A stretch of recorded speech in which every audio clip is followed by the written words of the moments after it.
Ladies and gentlemen, welcome back to Porn and Capitalism. I'm your host, Markus Olind. On today's episode, got a very special porn star of the podcast, Stormy Daniels, one of the most legendary recently.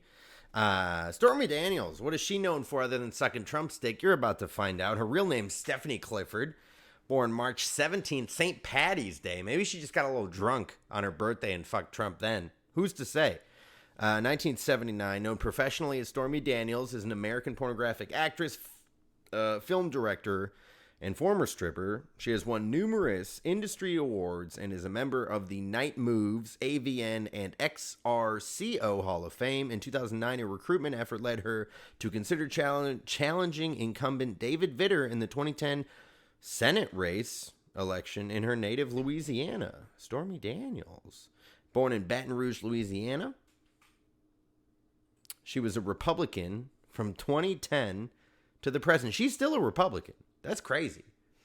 She's a Republican, dude. Stormy Daniels is a Republican. Did you know that? You do now. If you didn't know Stormy Daniels was a Republican, you fucking do now, dude. She was a Democrat before 2010. Then I think she fucked Trump. I don't know when she fucked Trump. She's had 3 different husbands, by the way. Pat Mine, who I believe is a porn star. Mike Mose, I don't know who that is. And Brendan Miller, who is also a porn star. Okay, so some porn stars. Okay, the affair with Trump, I think, was 2006. In 2018, Daniels became involved in a legal dispute with U.S. President Donald Trump and his attorney, Michael Cohen. Trump and his surrogates paid $130,000 in hush money to silence Daniels about an affair she says she had with Trump in 2006. Trump's spokespeople have denied the affair and accused Daniels of lying. Okay, so got a fucking liar. But she's still a Republican. That's hilarious, dude. That is fucking hilarious. Yeah, so, okay, here, a little bit more information. She was born, like I said, March 17, 1979, to Sheila and Bill Gregory, who divorced when she was about 3 or 4 years after she was born, subsequently raised by her mother, graduated from Scotlandville Magnet High School in Baton Rouge in 97, considered becoming a journalist. Interesting. Real interesting. She said she came from an average lower income household. There were days without electricity. Oh, wow. It's Louisiana. I don't care. They sometimes don't have electricity. She's described herself as from a really bad neighborhood. And during high school, she had jobs answering phones at a riding stable. Okay, so when did she get into porn? Here we go. Daniel's first experience as a stripper occurred when she was 17 years old. And visiting a friend at a strip club, she was convinced to perform a guest set. She did a guest set. That was her first time ever doing stripping. She did a guest set. If you're not familiar with comedy, the guest set is how you get into places. I understand. I did a guest set the other day at the Improv in Arlington, Texas. She did a guest set at a strip club. She began stripping for money at the Gold Club in Baton Rouge and became a featured entertainer with Continental Theatrical Agency in September 2000. She chose her stage name Stormy Daniels to reflect her love of American rock band Motley Crue, whose bassist Nikki Sixx named his daughter Storm. Wow. There's a porn star named Ricky Sixx who I want to profile at some point as well. She's hot. Blonde chick. She chose the name Daniels after seeing a Jack Daniels advertisement that read, "A Southern Favorite." So Stormy Daniels based her porn name on a Motley Crue and Jack Daniels. And she's a Republican still. This is awesome. While working as a featured entertainer, she met Devon Michaels, also a porn star that I would recommend you check out, who was doing all-female sex scenes in a pair of upcoming films, one for Wicked Pictures and one for Sin City, and Michaels invited Daniels to accompany her. Daniels accompanied Michaels to her Wicked shoot, where she met Brad Armstrong and co-starred with Michaels in her Sin City scene, American Girls Part 2. Haven't seen it, but I'm sure it's great. Afterwards, Armstrong invited Daniels to stay with him. Wow. What a love story. What a journey. In July 2002, Daniels was cast as the lead in a feature film for Wicked Pictures, Heat, where she did her first male-female sex scene. In September that year, she signed an exclusive contract with Wicked. In 2004, she won the Best New Starlet Award from Adult Video News, AVN, which was a surprise to Daniels. who had made a $500 bet with another actress, Jessie Jane, that Jessie Jane would win. Okay. She has directed for Wicked since 2004. Daniels has appeared with performers such as Randy Spears, who's great. If you haven't seen Randy Spears fuck a bitch, you should watch it. Big old dick. Very straight. He's got a real straight dick. No bend at all. Just straight shaft. Julian and Brendan Miller, apparently her ex-husband now, to whom she was married and who edited about half of her movies. Okay, her editor. Daniels was inducted into the AVN Hall of Fame January 18, 2014, and was inducted into the XRCO Hall of Fame in April 16, 2014 as well. Her directorial work that year earned her 14 AVN Award nominations, including a nomination for Best Safe Sex Scene. I didn't even know that was a thing. Best Safe Sex Scene for her performance with Brendan Miller, her husband, in Francois Clouseau's first crush. In 2018, Daniels toured strip clubs as part of her Make America Horny Again tour. She was given the key to the city of West Hollywood, California on Stormy Daniels Day, which is May 23rd, 2018. Daniels was named to host the 2019 XBiz Awards. Mainstream appearances. She's been on Celebrity Big Brother. Okay. Her politics. This is where I'm interested. A group of fans attempted to recruit Daniels to run against Republican Senator David Vitter in Louisiana in 2010 for the Senate seat. The recruitment process was centered around a website, draftstormy.com. On May 21st, 2009, she formed an exploratory committee initially inspired by the revelations about Vitter's connections to a prostitution ring. In August 2009, her campaign manager's car was blown up. Whoa. Although no one was in the car at the time. That's fucked up. In 2010, Daniels finally declared herself a Republican candidate. Her decision was inspired by disclosures that the Republican National Committee, RNC, had paid expenses for fundraisers at a lesbian bondage-themed nightclub in Los Angeles, stating that the revelations finally tipped the scales. She explained that the RNC's use of party funds for sex convinced her that Republicans represented her libertarian values best. Daniels said, She has been a registered Democrat throughout her life, but now I cannot help but recognize that over time, my libertarian values regarding both money and sex and the legal use of one for the other is now best espoused by the Republican Party. Wow. Porn and capitalism coming together with Stormy Daniels, baby. She made several listening tours around Louisiana to focus on the economy as well as women in business and child protection. And stated that if elected, she would likely retire from the adult industry. Okay. If she was elected, she would likely retire from the adult industry. I would hope so. I don't want to see a senator fucking. I mean, I do, but I don't. I don't think that's a good look for the country. However, she announced April 15, 2010 that she would not be running for the Senate, saying she could not afford a run for the Senate seat and stating that the media never took her candidacy seriously. I wonder why. Oh my God. Do you know where Stormy Daniels lives? She lives in Forney, Texas. Forney, Texas is not too far from where we are right now. She lives in Forney, Texas, baby. In 2019, she came out as bisexual. Another fact right there. I did not know that. Now, there's a whole bunch of stuff. If we want to get into it, I'm honestly not that interested. Most people have kind of, talked about the whole Trump situation. I'm not that interested in that. I was far more interested in the other things, like that she's bisexual and a Republican. To me, that's far more interesting than the fact that she fucked Donald Trump. I don't really care about that. She's got 3 husbands, just like Donald Trump has 3 wives. They actually have a lot in common. Donald Trump and Stormy Daniels have a lot in common. They're Republicans. They love business, free market. You know what I'm talking about? A little bit of capitalism. They're fans of it. I'm a fan of it.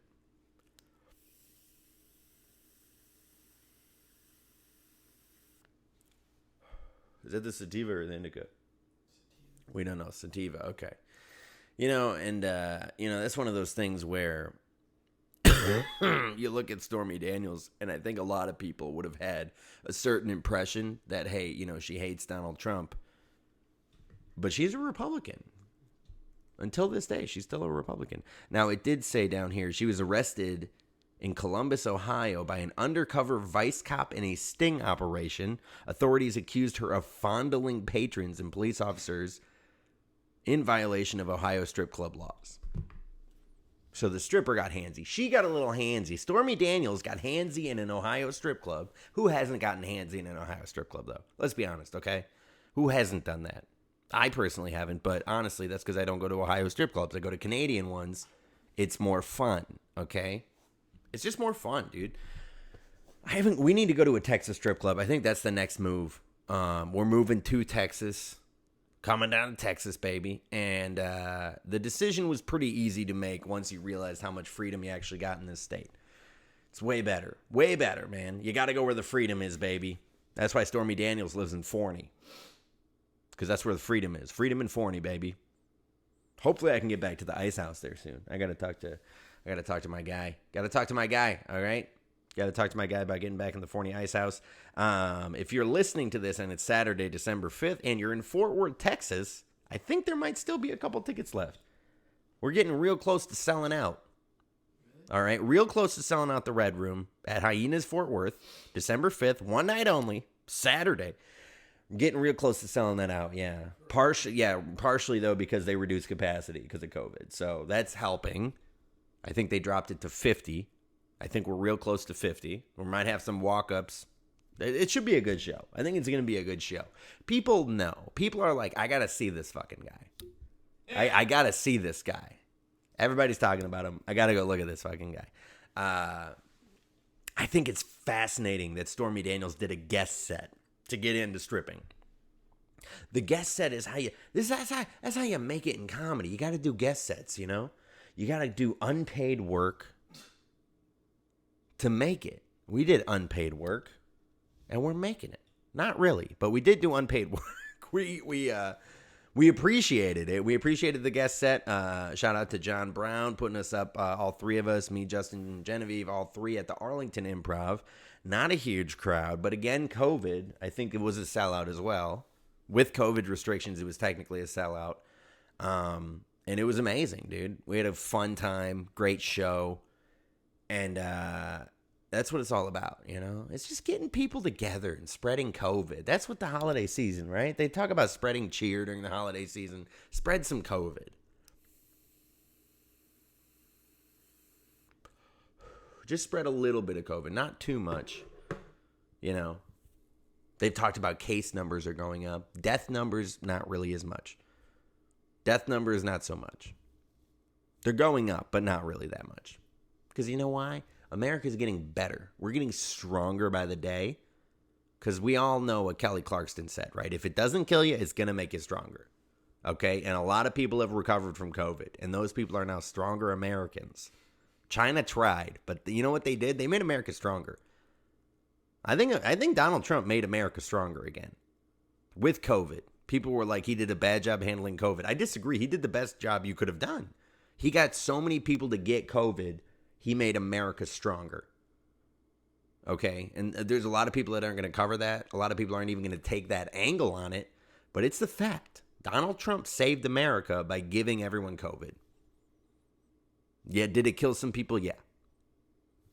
It's going to happen. People are going to die. Okay? But you know what else happened? A lot of people survived. A lot of people. Actually, most people. Almost everyone, actually, who had COVID survived. Almost everyone. Mostly everyone. Pretty much almost everyone survived COVID.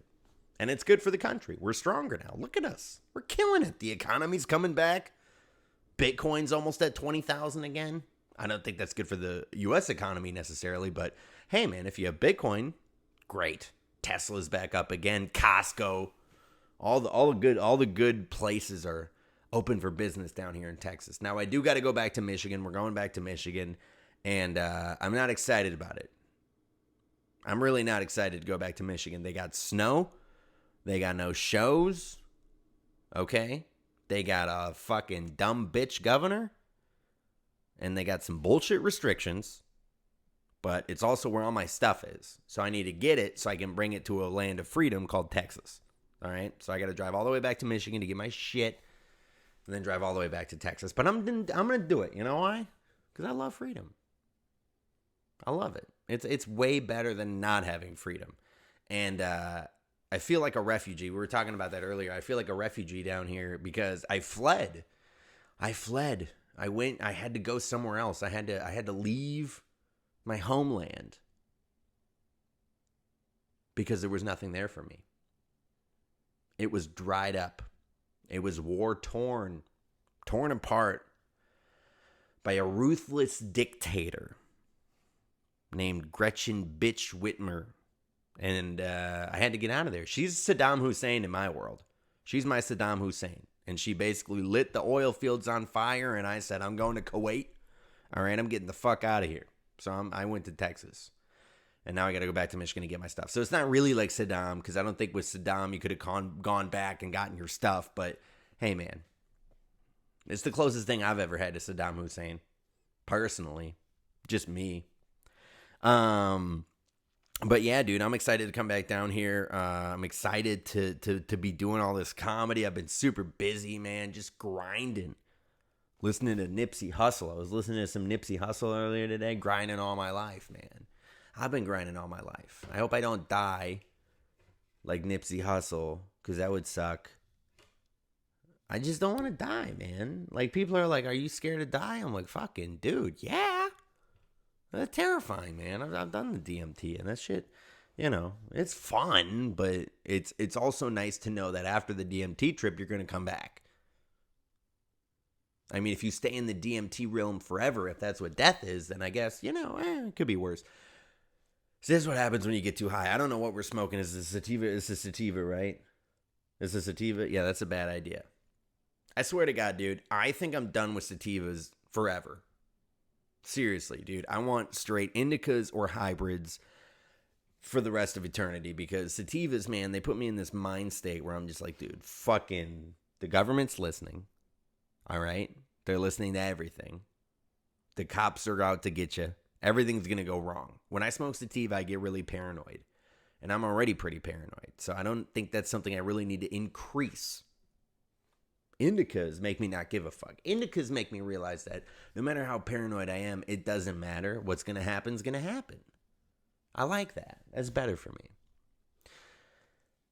Speaking of all that, we went out to a bar tonight. We took a night off of comedy. We went out to a bar, and I'll be honest with you, man. I know why COVID is spreading in Texas. It's pretty clear why this shit is. Nobody gives a fuck. People wear a mask, but also people don't. And the rules just don't make any sense at this point. The rules are basically like, hey, if you're going to take your mask off, you need to be sitting down. It's like, okay. But what if you're standing and you want to take a sip of your drink? It's like, oh, well, if you want to take a sip of your drink, you need to sit down. Okay. Because that can't spread COVID when you're sitting down, right? I thought it floats through the air. Does it float through the air or does it not float through the air? We don't know. Nobody knows. It's fucking December. We've been doing this since March, and still nobody really knows how the shit spreads. They think if you wear a mask, that'll help, but also, we don't know, okay? If you don't have to wear a mask when you're sitting is basically the thing. Masks, don't make a difference if you're sitting. If you're standing, they make a difference. If you're not, it doesn't. So there's that. There's also the fact that if you serve food at an establishment, COVID is less likely to spread because, you never spread germs through food. It's almost impossible actually to spread germs through food. So that's a good thing too. I think that they have those differences because, alcohol is a sanitizer, right? So at a bar, you're definitely going to spread it more because there's alcohol in everything. But food can't spread it, which is cool. Like, the rules just don't make any sense, dude. They don't make any fucking sense. What is the difference between 50% capacity and 75% capacity? I know the difference is 25%, but it's like, okay, well, who did the math on what that 25% reduction in capacity is going to mean in the models of COVID? Somebody did the numbers. There's an intern out there who crunched them.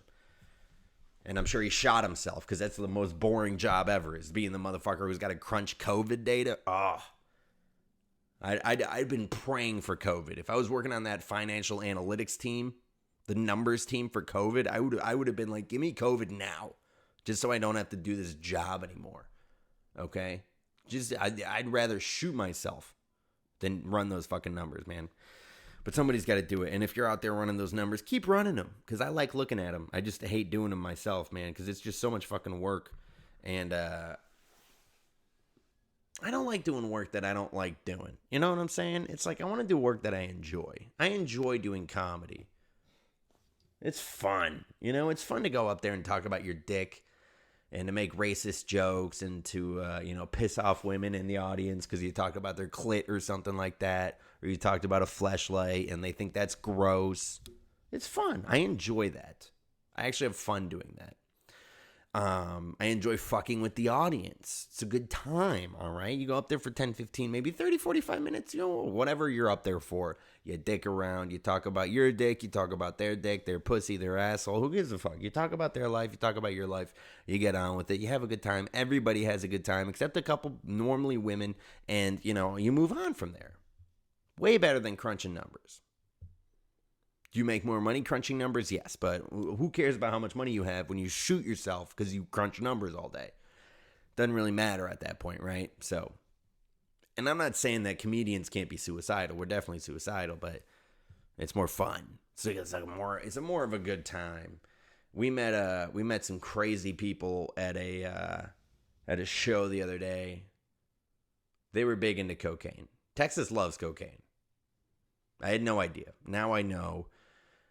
Now I understand why Stormy Daniels still lives here for sure.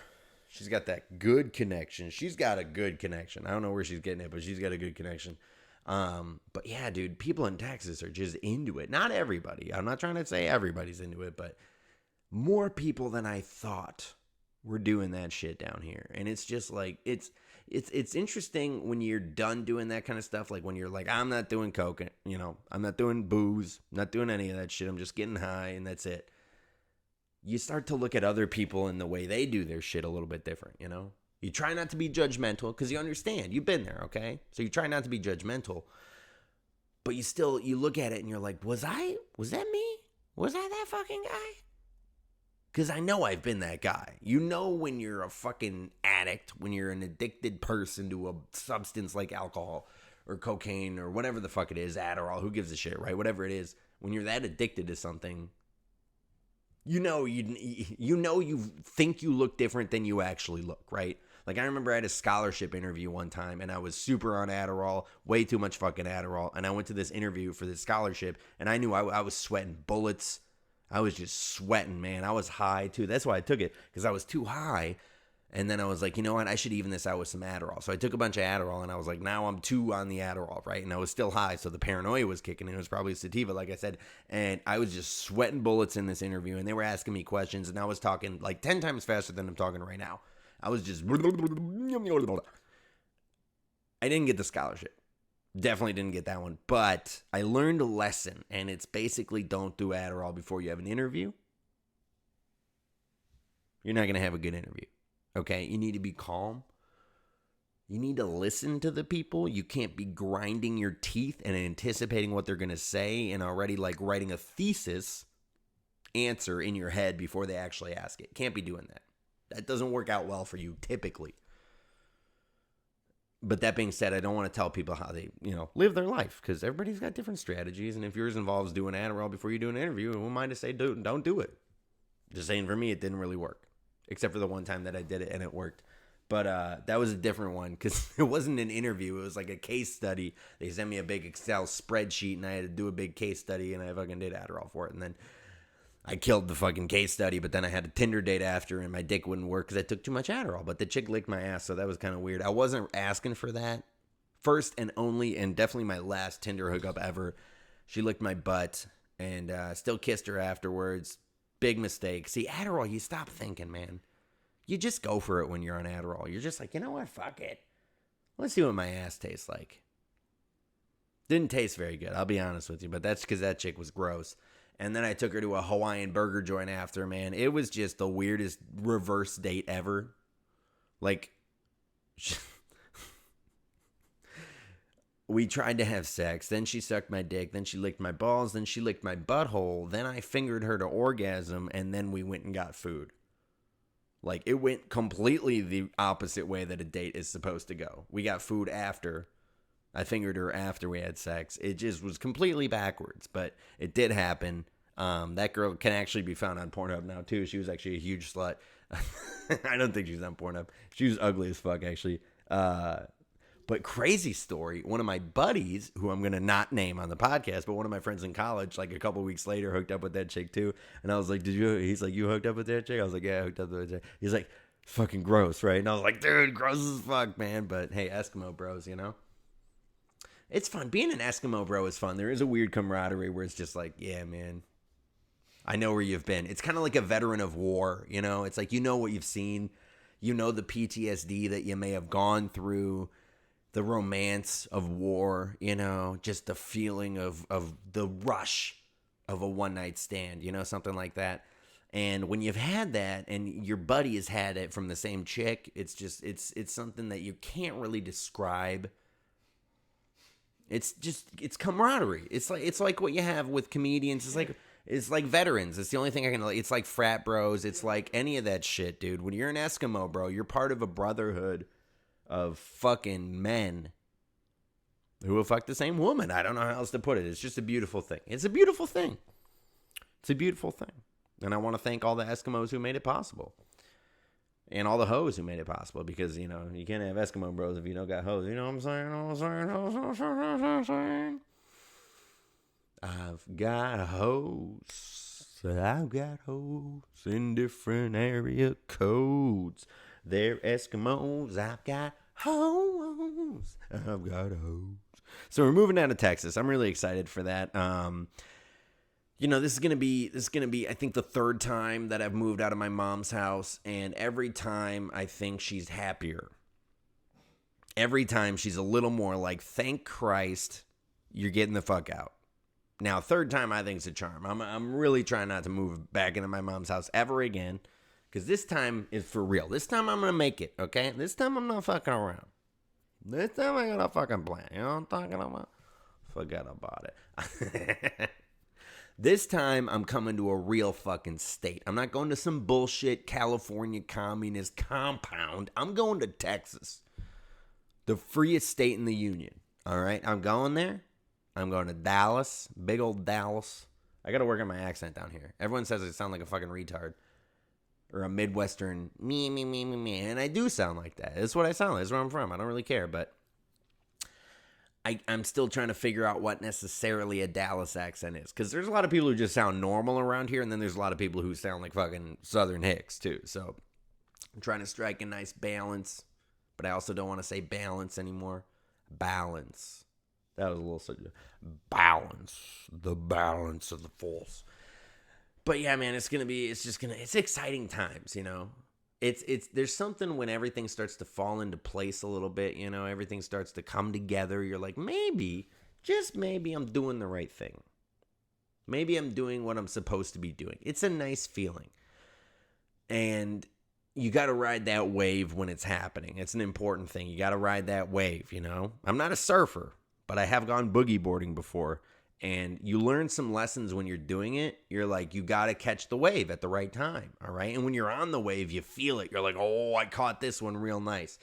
So waves are important, all right? You got to ride waves when you got waves, all right? If you got no waves, you know, you go looking for waves. You don't just sit there. You look around. You're like, are there any waves coming? No waves for a while. And sometimes it's just not a wavy day. But right now, it's choppy out there. There's a lot of waves to be ridden. COVID waves. There's tsunamis out there right now. There's a lot of waves to be ridden. And unfortunately, a lot of people think that the best idea is to sit on their ass and hope, just hope, that there's a stimulus check. There's a lot of sad motherfuckers out there who are just like, I hope the government sends me money. Like it's Santa Claus. Like there's a lot of people out there who are like, all I want for Christmas is a stimulus check. A stimulus check is a stimulus check. And look, I get it. A lot of people are on hard times. I would love a stimulus check. But that being said, I'm not planning my life as if there was going to be a stimulus check. It's just stupid. It's stupid to plan your life around government assistance that may or may not come. Because if it doesn't come, your plan's fucked. So have a plan that basically sets you up either way. If you get the extra stimulus, nice. Buy yourself something fancy. Or don't. Save it. Invest it. Or blow it on Coke. Who cares? You planned to not have that, so you can do whatever you want with that money. If you plan on having it, your whole plan is contingent on it. Everything's fucked until you get that money. People don't think about that. People are really bad at planning. I think the biggest thing about COVID was there was a lot of people who were just barely keeping their head above water, and now they are drowned. They're dead. A lot of people died from COVID. More people died because of the things that COVID did. The side effects. Suicides up 5 million%. Did you know that? Suicides up 5 million% in America. It's crazy. Nobody talks about it, though. Suicide rates are up 5 million%. And I've been trying to keep up with what Trump is trying to do with the election. He's got lawsuits, and he's dropping lawsuits, and he's filing new lawsuits, and he's filing other ones. And honestly, dude, I can't keep up with it anymore. Whether or not I keep up with it will not change what happens. So it's like, hey, man, if he sues and wins, whatever. If he doesn't, whatever, man. I just want to get shit going, and that's why I'm in Texas, because this is the only place to get shit going right now.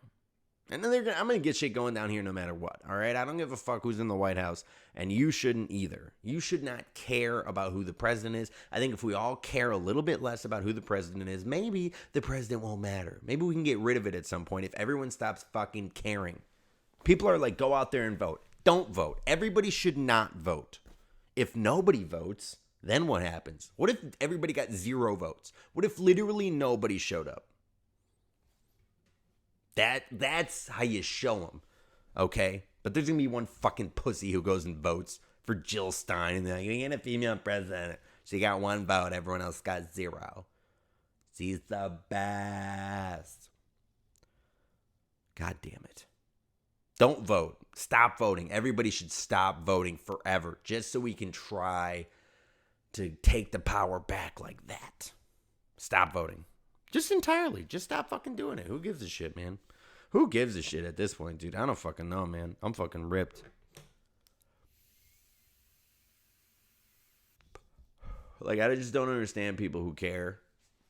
You know, like, I care, but not like some people. Some people care so much and know so little, and I'm just like, dude, why are you so mad, bro? Why are you so mad? Who are you mad at, man?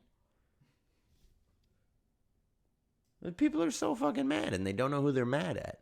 I get mad, but I know exactly who it's about. It's like it's the fucking asshole in traffic, or it's something else. But I'm the people who are just vaguely mad about things that they can't articulate. I'm like, who are you mad at specifically? If you can't name someone, you got to get your shit together. Every time that I'm mad, I can directly name it. And that's what I want. I'm not telling you be happy. I'm telling you be mad with purpose. This aimless anger is stupid, okay? Stop being aimlessly angry and fucking pick an enemy, all right? You pick an enemy and you hate that motherfucking person or team or fucking whatever it is, and you hate that real fucking hard. That's how you get shit done. You got to pick an enemy. Don't make it vague. Don't say, I hate hate. I hate hate. Those fucking people don't get shit done. People are like, I hate hate. Yeah, you fucking also hate hard work, you pussy. Pick a real thing to hate. I hate global warming. Pick a real thing, Greta. Greta Thunberg, you little bitch. Pick a real thing to hate. Do you hate the fact that you're autistic, or do you hate the fact that the boys won't talk to you in Sweden because you're ugly for Sweden, bitches? She's Swedish, and she's underage, so I can't say anything about her. But she's fucking ugly. She's butt fucking ugly, all right? By the time she hits 18, she's going to still be an ugly Swedish girl. All right? I'm not rating her because she's underage, but by the time she gets 18, she's going to be a 2. She's a Swedish 2. She's an American 3.5, which is still not good, but she's a Swedish 2. All right, Greta Thunberg. Little less global warming, little more Instagram filters, all right? Figure it out, all right? You're on TikTok, a little underage shit now, but when you hit the big leagues in Instagram in a couple years, okay? Just saying. I'm not grooming you. I'm not telling you what to do, but you're the one who wants to be all global warming. You want to get your message out there about global warming, up the Instagram game, all right? You know what I'm talking about. You know what I'm talking about. But she don't want to. She want to fucking do it, man. And that's too bad. Greta. She's got a Hulu documentary. She's 16 years old, I think, and has a Hulu documentary. I don't know how old she is. Do you know who I'm talking about? Greta Thunberg? Greta. I've seen the previews, I think. Yeah, they make you watch it on fucking Hulu, dude. She is, how old is she? She's 17. Okay, she's 17. So I think, she's actually about to turn 18. She's January 3rd. Oh, day after your birthday. Okay. Sagittarius. What is that? What is January? Capricorn. That's why she's such a bitch, dude. She's a fucking Capricorn. Her moons are out of sync. It's not global warming, Greta. Get your fucking astrology together. Jesus, fucking Capricorn. Fucking Swedish environmental activist. With a Netflix special. Fuck. 17 and with the Netflix special. Hulu. Sorry, Hulu. Hulu. I will go with Hulu. I don't go with Netflix. Yeah, I go with Hulu. Can't do a good Swedish one. I just do my German. I just revert to the German. I'm sorry. We're better than you, Sweden. You're not that cool. Best thing you ever did was IKEA. That's it. It was the number one thing. You know what Germany did? Mercedes. Volkswagen. Look at that. What's a Swedish car? A Volvo? Fucking Volvo. Who drives a Volvo? Teachers? People who care? Fuck that, dude. Give me a Porsche 911 Turbo. Give me a fucking G-Wagon, baby. Give me some German engineering. I want a fucking Swedish chef car. Fuck that. Give me a schnitzel and a fucking... Give me a schnitzel and a BMW, baby. That's what I'm talking about. Fuck Sweden. Even though I have an IKEA bed. I like Sweden. I like your meatballs. I like most of your women. I don't like Greta Thunberg. Greta Thunberg. I want you to panic. I want you to panic about the planet. I want you to fucking panic about the fact that you're 18 and no one likes you, Greta. That's what I want you to panic about. You're about to be a grown-up. You're about to be 18 years old, all right? You need to grow the fuck up, lady, okay? You need to grow up, and you need to realize that there's a lot more important shit than global warming, okay? A lot more important shit. Like almost everything is more important than global warming. It's really not that big a deal. Calm down, Greta. You live in Sweden. You don't want it to be a little bit warmer in Sweden? Really? I've never been to Sweden, but it can't be that warm. I'm sure they could use a couple more nice days in the winter in fucking Sweden. Maybe they wouldn't be as depressed and they wouldn't have 17-year-old activists. They would be normal. You'd be getting laid on Friday night, all right? With other 17-year-olds. Legally. In Sweden. Jesus, Greta. Fucking Greta Thunberg. What is it? Thunberg. Oh, yes. Greta Thunberg, this week's porn star of the podcast. I'm kidding. It's Stormy Daniels. Republican Stormy Daniels. Texas resident Stormy Daniels. Chick who blew the president. Stormy Daniels. Girl who tried to sue the president, which is vague. Stormy Daniels.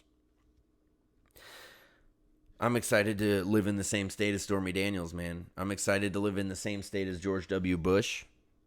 I'm excited to live in the same state as Mark Cuban. I'm excited to live in the same state as Joe motherfucking Rogan. What? That's right. And Joe Rogan has some shows in Austin. It's going to be him and Dave Chappelle in Austin. They're doing 5 nights at which theater is it? What's the theater? You don't know? Okay. I can show you right. Yeah, I need to check that. It's an amphitheater in Austin. It's Joe Rogan and Dave Chappelle. They're both opening for me for 5 nights in a row. So make sure you guys come out. They're doing a couple like Stubbs Waller Creek. there it Waller is. Creek Amphitheater. Stubbs Waller Creek Amphitheater. I'm going to be headlining those shows 5 nights next week in Austin. Joe Rogan and Dave Chappelle opening up for me. Each doing. I'm going to let them do about 5-10 minutes. What do you think? I mean, I know they can do longer, but you know, the crowd's there for me. Give them about an hour or two apiece, and then give you 3 minutes. But the crowd's there for me. You know what I'm saying? Like they're there for me. So I don't really want the crowd to be like, I mean, yeah, it's awesome that you had legends like Joe Rogan and Dave Chappelle open for you, and it was awesome to see them do an hour. But we kind of came here for you. So watching you only do 3 minutes, we're kind of sad about that. So I want to make sure they get enough of me. I'm going to give them at least 45 minutes, something like that. So that's where I'm like, yeah, you know, let the other two guys, you know, who is it? Dave and Joe, I'll let them each do about 15, I think. I think they can do 15. I think it'll be fun. I might have Justin do a guest spot. You want to do 15? Sure. You want to go before or after Rogan? After. Okay. You're going to follow Rogan. All right. I think you can do it. I think you can do it, Justin. I think you can follow Rogan. I think you can do it, dude. I think you can follow Rogan. Dude, I would love to watch Dave Chappelle go up after you, after your set, dude. Yeah, that'd be funny. Dude, watching him roast you would be fucking hilarious, man. That would be a good ass time. I wouldn't even want to go on stage, dude. Dude, it would be I mean, I'd fucking go on amazing. Stage, but it would be an honor to get roasted. Well, I'm saying he would go up after you, right? So you'd go up and then he'd go up after you, I man. just don't know if I want to. It would be interesting, man. It would for sure be interesting. But yeah, well, like I said, dude, I like Texas. I'm excited to officially be down here for a little bit, for forever, hopefully. Excuse me. Forever. You're gonna be here forever, dude, until I die, which is gonna be soon because I like brisket. This shit is unhealthy. Dude, I had a crepe tonight. No, I had two. I'm sorry. I got two crepes tonight. I got one with strawberry and one with banana, both with Nutella as well. And these fucking crepes, I was like, these crepes would make French people be like, what the fuck is wrong with you? Why are you eating this big of a crepe? And I'm like, because we're in fucking Texas, bitch. I'm gonna eat a crepe that's the size of France. Okay? You know why? Because this is America. We don't back down. We were listening to Tom Petty cover band. We're drinking fucking beer, non-alcoholic for me. Everyone else was getting drunk. We were having a good time eating overpriced, oversized crepes in motherfucking Plano, Texas. Because this is America, baby. It's still America. They can't take it from us, China. You fucking tried. You built a bitch disease. You barely killed any of us, China. We're number one in everything. COVID deaths, cases, fucking World War, fucking championships, fat people, crackheads. We're number one, baby. We are the best. Thank you.